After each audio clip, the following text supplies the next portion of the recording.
अस्सलामुअलैकुम प्यारे बच्चों। पिछली दर्जा में हमने सबक नंबर 1 पढ़ लिया था और इसके अल्फाज माना अपनी उर्दू की कॉपी में कर लिए थे। आज मैं आपको इस सबक के सवाल व जवाब और इस सबक की मश्क मुकम्मल करवाऊंगी। इस सबक के सवाल हैं। सबसे पहला सवाल आपका, नदी नाले जल थल करने से शायर की क्या मुराद है। तो बच्चों, इस सवाल का जवाब मैंने कॉपी में लिख लिया है, आपको यहाँ से देखकर लिखना है। नदी नाले जल थल करने से शायर की मुराद है, नदी नाले जल थल करने से शायर की मुराद अच्छी बारिश के बरसने से है कि जो नदी और तालाब बारिश की कमी से सूख गए हैं उनमें पानी भर जाए। सवाल नंबर 2 है, हर कोटे में दान भरे हों का मतलब लिखिए। इसका जवाब है, हर कोटे में दान भरे हों से शायर का मतलब है कि जितने भी अनाज के गोदाम खाली पड़े हैं उनमें अनाज भर जाए। सवाल नंबर 3, गांव वाले कब खुश होते हैं। जवाब है, अच्छी बारिश और फसल अच्छी होने से गांव वाले खुश होते हैं। सवाल नंबर 4, दूध के धारे बहने के क्या माना है। जवाब है, जब फसल अच्छी होगी तो गायों को ज़्यादा तादाद में चारा खाने को मिलेगा और फिर वो खूब दूध देंगी। सवाल नंबर 5, खलियान किसे कहते हैं। जवाब है, खलियान इस जगह को कहते हैं जहां फसल काट कर रखी जाती है। तो बच्चों, ये सवाल जवाब आपको अपनी उर्दू की कॉपी में मुकम्मल करने हैं। इसके बाद आपकी मश्क है जो आपको अपनी उर्दू की बुक में ही मुकम्मल करनी है। नीचे दिए हुए मिसरों को सही लफ्ज़ों से मुकम्मल कीजिए। इसका मिसरा आपको मुकम्मल करना है। खेतों को से भर दे पानी से, नदी डैश जल थल कर दे नाले, हर खोटे में डैश भरे हों धान, गेहूँ से डैश भरे हों खलियान, हरियाली हो डैश सारी धरती, चारा पाएँ डैश हमारी गायें। उसके बाद अगली मश्क है, नीचे दिए हुए लफ्ज़ों से जुमले बनाइए और खाली जगह में लिखिए। पालनहार, अल्लाह हम सब का क्या है, पालनहार है।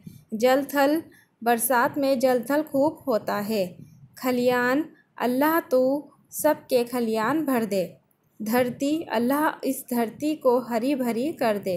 चारा, अल्लाह तू गायों के लिए चारा पैदा कर दे। ये आपके जो लफ्ज़ हैं इनको आपको जुमलों में इस्तेमाल करना था। इसके बाद बच्चों, पढ़िए, समझिए और लिखिए। ये किसकी तस्वीर दे रखी है, किसान, खेत, पानी, गेहूँ। ऊपर दिए हुए अल्फाज किसी शख्स, जगह या चीज़ के नाम हैं। यहाँ देखेंगे, किसी शख्स, जगह या चीज़ के नाम को हम क्या कहते हैं बच्चों, इस्म कहते हैं। इस किताब में आपको जो नज़्म हमने पढ़ी है, इस नज़्म से 6 इस्म तलाश करके दी हुई जगहों में लिखना है, जो मैंने लिख दिए हैं। जगदाता, पालनहारे, पानी, नदी, कोठे, किसान, ये क्या हैं, इस्म हैं जो आपको अपनी इस नज़्म से तलाश करके लिखने हैं।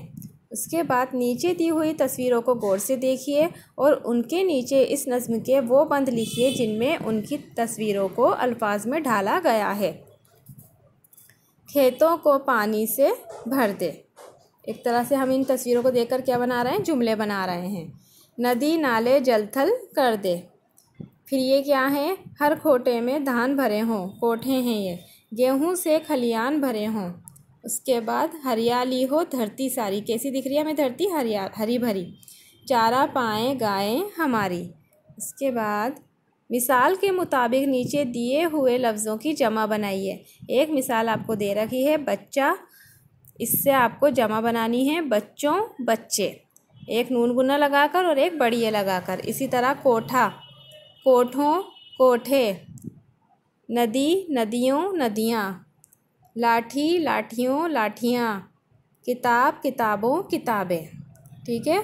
अगली मश्क है आपकी, नज़्म के मुताबिक नीचे दिए हुए लफ्ज़ों के जोड़े बनाकर लिखिए।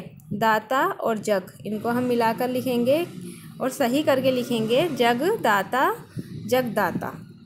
इसी तरह से यहाँ लिखेंगे, नदी नाले नदी नाले, जल थल जल थल, खेत खलियान खेत खलियान, पालनहारे पालनहारे। ठीक है बच्चों। उसके बाद नीचे दी हुई तस्वीरों को पहचानिए और उनके नाम लिखिए। क्या है ये? जल थल। दूसरी तस्वीर में फसल, तीसरी में खेत, चौथी में खलियान और पांचवी में गाय। उसके बाद बुलंद आवाज़ से पढ़िए और खुशखत लिखिए। यहाँ आपको कुछ अल्फाज दे रखे हैं, ये आपको पढ़ने हैं, इनकी मश्क करनी है और इनको दिए हुए पैराग्राफ में इनको लिखना है। तो बच्चों ये आपका होमवर्क है, आपको सभी को ये काम मुकम्मल करके चेक करवाना है। अपना ख्याल रखिए। अल्लाह हाफिज़।